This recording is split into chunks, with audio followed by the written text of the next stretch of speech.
Good morning, Labor, Health, and Social Services Committee. It is March 4th, 2024. This will be our last, as far as I'm aware, official meeting of the two-year committee here in session. With that, Barb, if you'd call the roll to get started.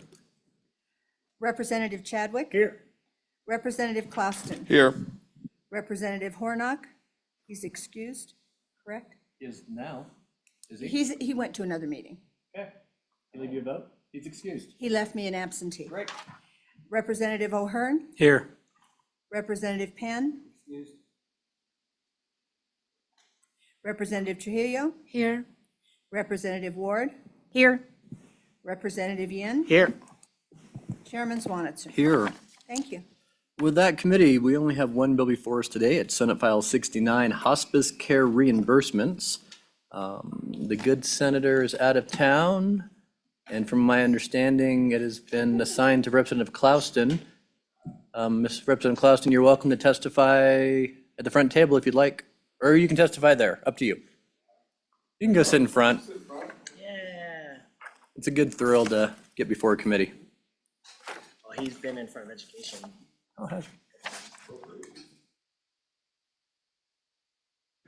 With that, the floor is yours to present Senate File 69, Hospice Care Reimbursements. Representative Clouston. Morning, Chair, Committee, Ken Clouston, House District 32. Senator Landon's not able to be with us this morning, so I'm on the bill, so I got the file this morning. So this bill, what we're trying to do is increase the rate of reimbursement for hospice care in the state of Wyoming. The bill's taking it right now, Medicaid, if you receive hospice care in a certified hospice center, state of Wyoming is paying 50% of the cost of care what you'd receive in a nursing home. So we're trying to bring this reimbursement for hospice care up to the same reimbursement rates as our nursing home.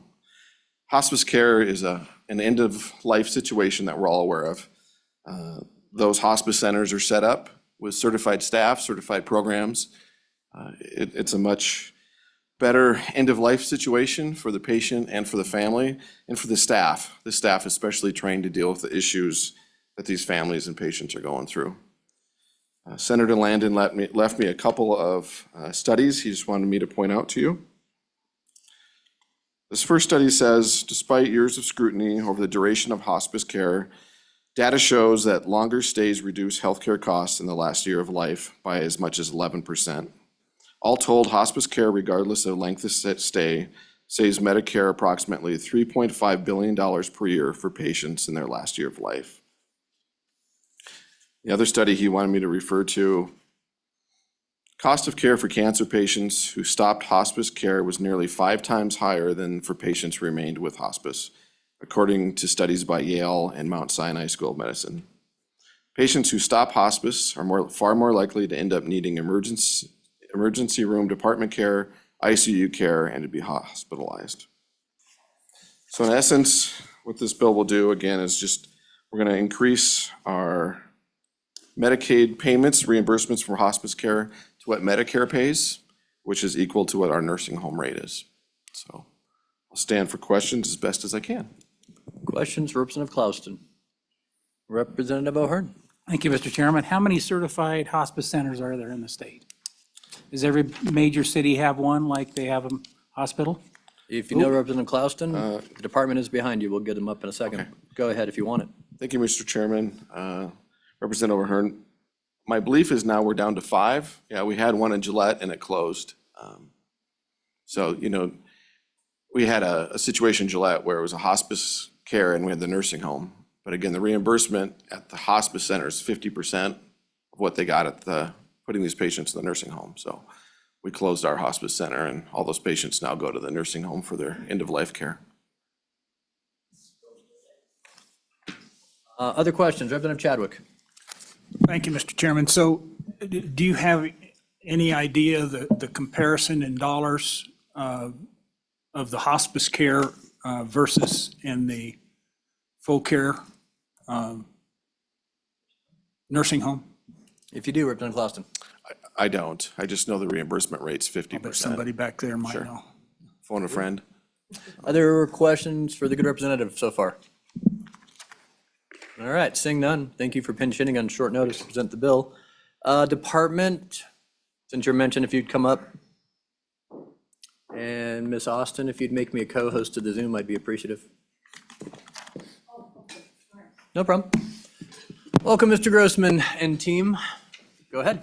Mr. Chairman, Lee Grossman, State Medicaid Agent with the Wyoming Department of Health. I'm joined to my left by Sarah Rogers, our Benefits Management Administrator in the Division of Healthcare Financing, and to my right by Franz Fuchs, Policy Analyst with the Director's Office of the Department of Health.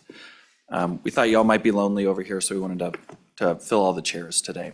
I heard some of the questions, and I'll try to incorporate that to the best of my ability, just in the general overview that we want to provide, and obviously stand for any questions. So from our perspective, this is a very simple bill from an administration perspective. As you can see in terms of the language and the overview that was already offered to you, this would increase the current room and board rate for standalone hospice centers, of which I believe there are about 5 in the state, but I can stand corrected on that number. The key point that I also want to impress here is that this is one of the few areas in Medicaid where there are no federal matching funds. So with that fiscal note at the very end, the $450,000, you'll notice that is 100% state general fund. The reason for that is we are unable to get federal match on this type of room and board service. So just want to be very clear on that in terms of what that means from a budgetary perspective. I heard some questions earlier about the nursing facility component, so I just wanted to speak to that. This is tied to the room and board portion of the nursing facility reimbursement rate. So that's a component of the buildup for each nursing facility's reimbursement rate. Happy to dive into more questions too if there's some on that. One other point just to offer up in terms of the scope of these services. In state fiscal year 2022, there were 173 total hospice recipients. Of that, there were 116 duals, so that means folks who are also getting services through Medicare as well. And it's important to note, I think, that for this particular service, we're talking room and board at a standalone hospice center. That is not something that is a Medicare-covered service. Lastly, before I'll look to my colleagues for anything else that they want to add, I just wanted to emphasize as well that, again, the fiscal note and the projected cost increases are all from rates, and there's no change in terms of who would be eligible for hospice from our interpretation of this bill. I'll look to my right and left to see if there's anything I may have missed. And with that, Mr. Chairman, stand for any questions. Thanks. Do you know why it's been 50% instead of 100%? I mean, do other states have it at 100? Was there a reason when we created hospice centers, they only halved it? Any idea? Mr. Chairman, I do not know the history behind that in terms of what led the state to establish that mark. My best guess would be perhaps that's the portion that the state would have been paying anyway if we were to receive match on a service, right? So in Medicaid, state pays 50%, feds pay 50%. But again, that's just a best guess. And one more on the fiscal note. It says 450 in 2024, but then you're still asking 225 in 2025. And just perhaps that makes sense to other people, but is there an error on that? We're going to give you 450,000 immediately to cover this biennium. So then my guess would be you don't need the 225 in fiscal year 2025. You just need the 225 starting in 2026. Or is there an estimated increase, or am I just reading it wrong? Think about that one for a second, and I'll let Representative Chadwick ask a question. Go ahead. Thank you, Mr. Chairman. And whoever might know the answer to this. So do you see this as a net savings then for the state? Go ahead. Mr. Chairman, Representative Chadwick, we do think that there's some offset here. So for example, if an individual who wants to receive hospice, they obviously have choices in terms of where they elect to get that care. One could be a nursing facility, which in terms of the rates paid, this would be less than the total reimbursement rate paid at a nursing facility. So there could be some cost offset there. But in terms of conservative budgeting, we want to show all the additional expenditures just based off of those selections for where people are receiving hospices being the same as they have been. So Representative Chadwick, I hope that answered your question, but please redirect me if I can answer that a little bit better. I think I've got it. Thank you. And the good Vice Chairman answered my fiscal year question. I got that one solved for you. Representative O'Hearn? Thank you, Mr. Chairman. I see eligible individual was added.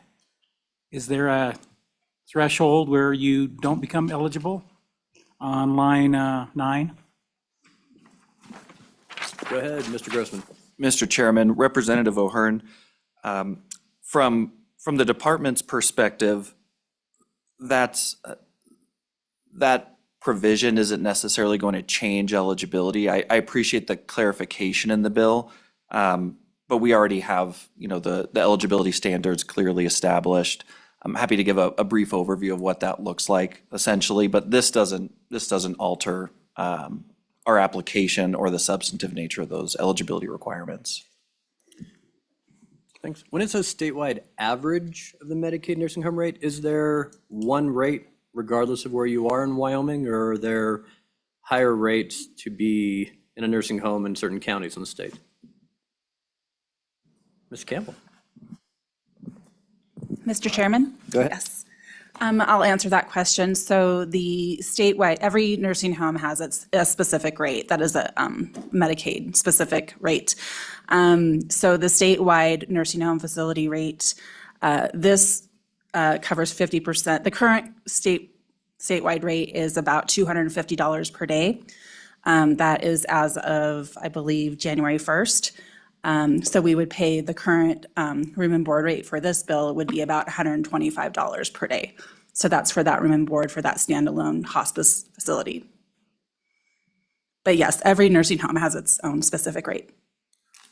But I'm guessing every hospice center would not then have a specific rate. It would be a standardized rate in any of the 5 hospice centers? Mr. Chairman, for this particular service, yes, it is a standard. It is a flat rate for each one of those standalone facilities.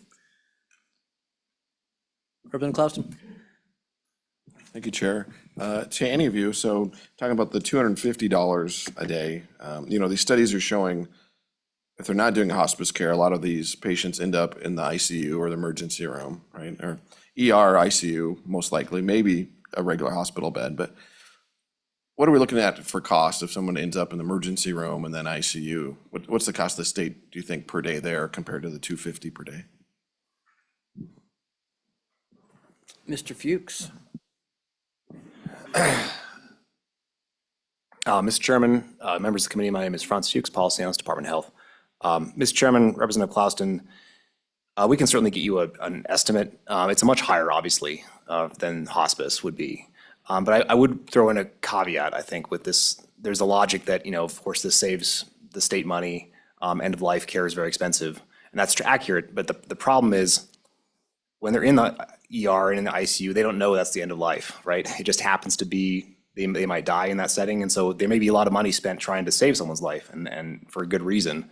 And it just happens to be, caught in the end of life. But the idea that this, people can know when to go to hospice, and get all those state savings, I'm not sure that the health economics literature has borne that out exactly. I think there's probably some savings, but it's just more complicated than, the idea that we can just sort of divert people from the ER. And Mr. Chairman, Representative Klauston, if I can just add to that too.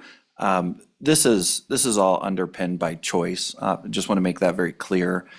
This is an elective determination, obviously, for folks to enter into hospice care, and one that I'm sure many of you can empathize with in terms of how challenging that is for the individual and their families.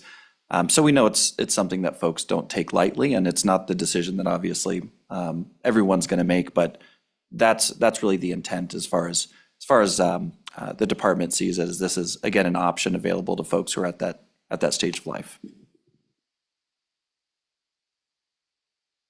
Other questions for the department? Seeing none. Appreciate seeing all 3 of you want to get to. No other agencies? Hospital Association, you're just here to watch? AARP did send you all an email. He couldn't be here in person, but he's here in spirit. Here to testify on the bill. Come on down.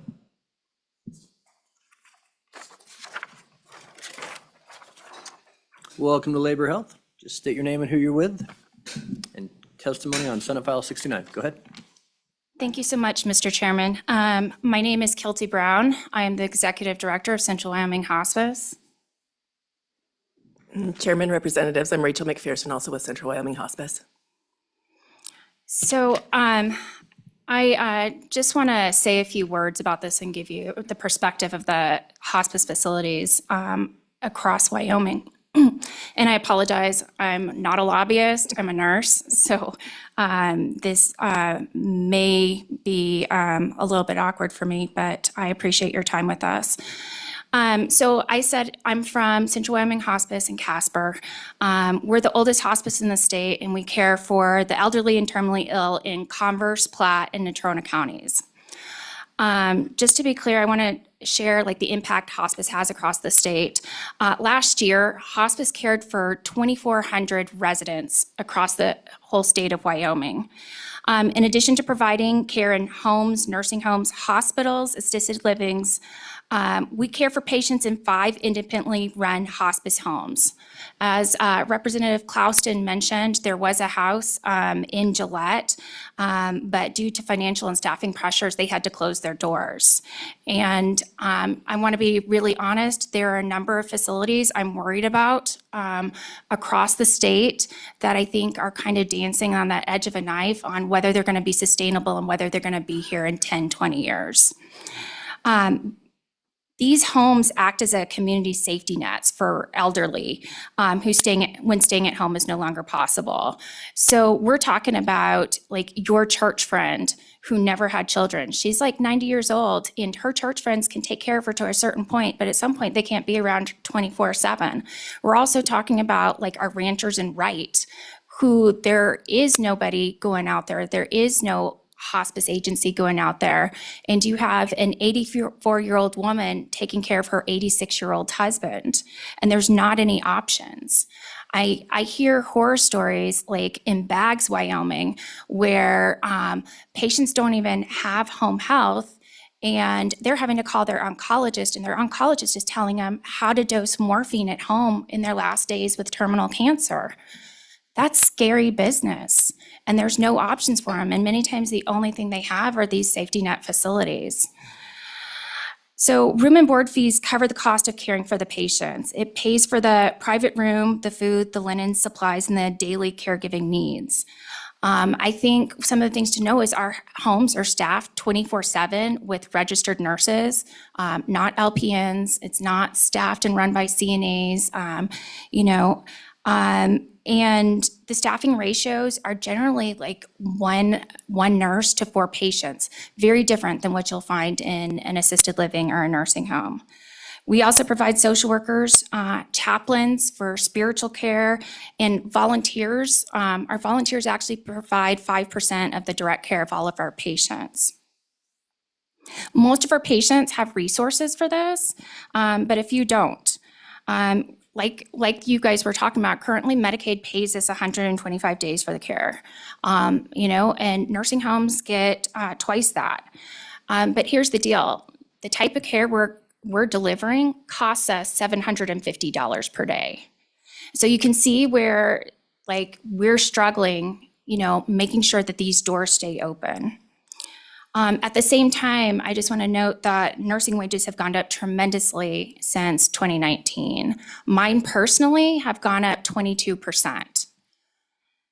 This bill is about adjusting the rates for the patients we're already caring for. We're not talking about adding on more patients. We're not talking about changing eligibility, not increasing the number of Medicaid patients. And to be honest, this isn't a lot of money for the state, but for us, when we're fighting for every dollar, it means a ton for us. Personally, I see this bill about fairness and about recognizing the important work our hospice homes are doing. And I think the other thing is, by supporting this bill, you guys are showing that you support the elderly and terminally ill in our rural communities. So I want to thank you for your time, and I'm open for any questions. Ms. McPherson, any testimony as well, and then we can ask questions at the same time? Yeah, Chairman, representatives, I think the only other piece would be that last year, just in 2023, we actually did $351,000 worth of charity work. So those are uncompensated dollars. We're doing that care. We're never turning away anybody due to an inability to pay. We're going to take them regardless. This is just a little drop in the bucket to that $351,000. Okay, any questions, Central Wyman Hospice? Seeing none, you must have done amazing, don't have a single question. Other people here to testify on Senate File 69. Sir, welcome to Labor Health this year. Happy to have you. State your name and anything you want to share.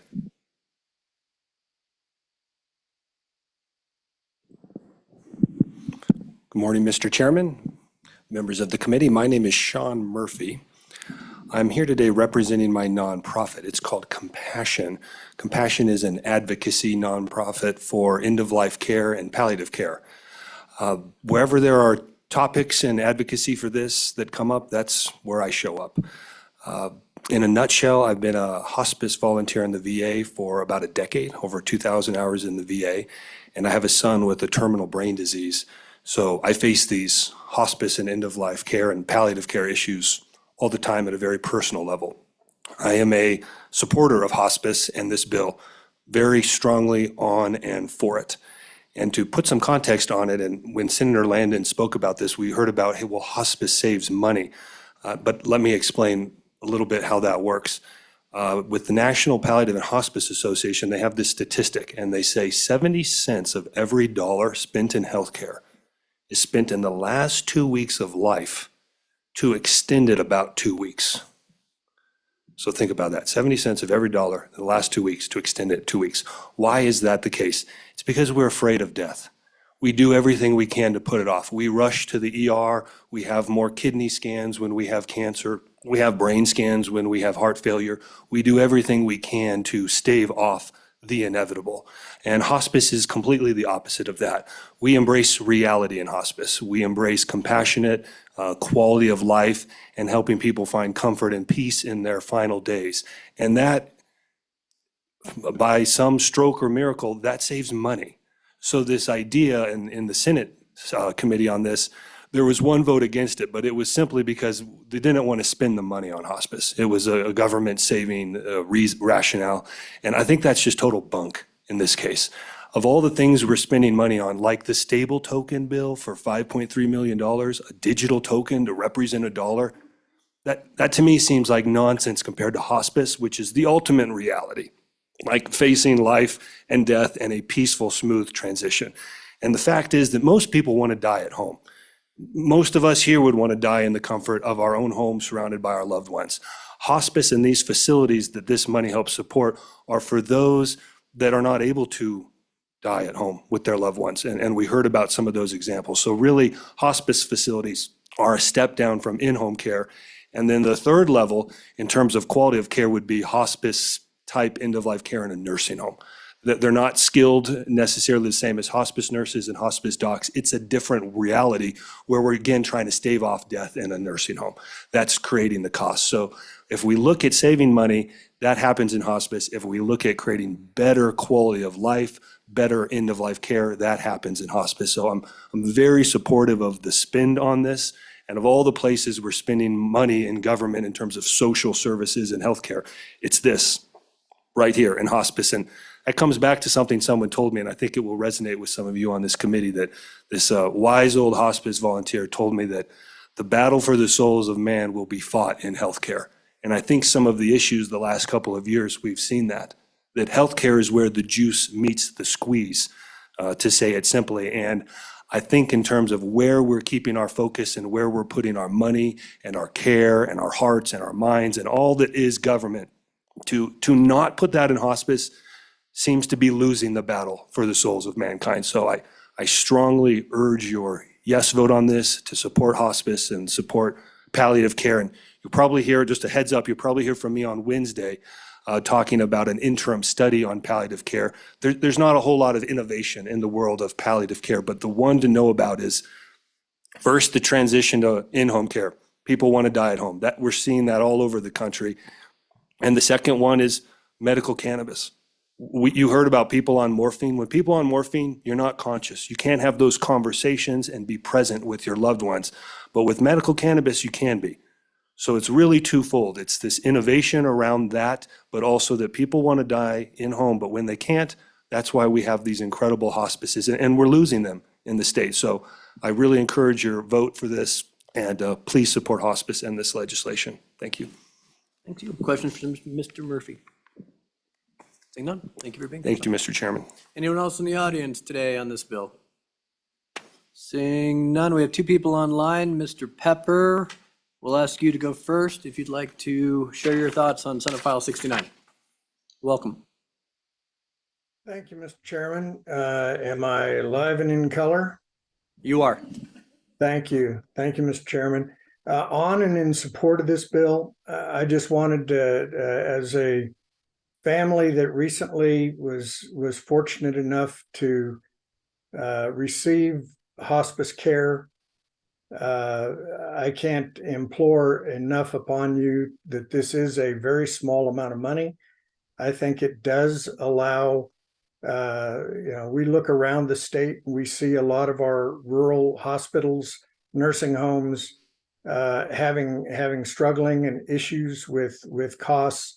We need more of these facilities, whether it's nursing homes, hospitals, whatever.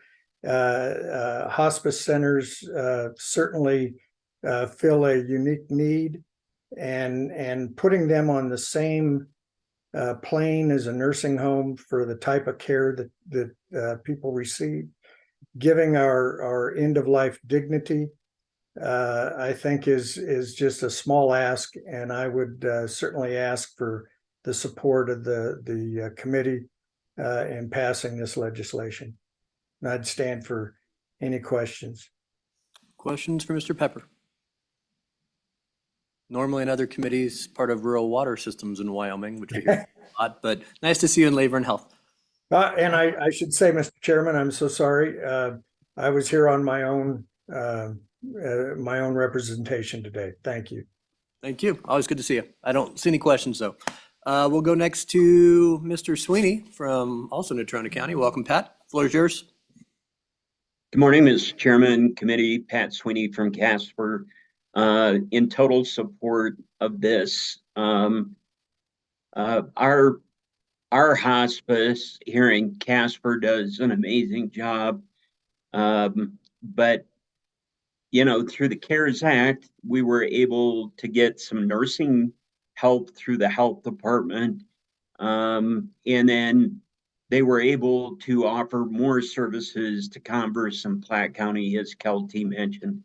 I really don't have a lot to offer. Mr. Pepper did a wonderful job. Mr. Murphy did an extraordinary job.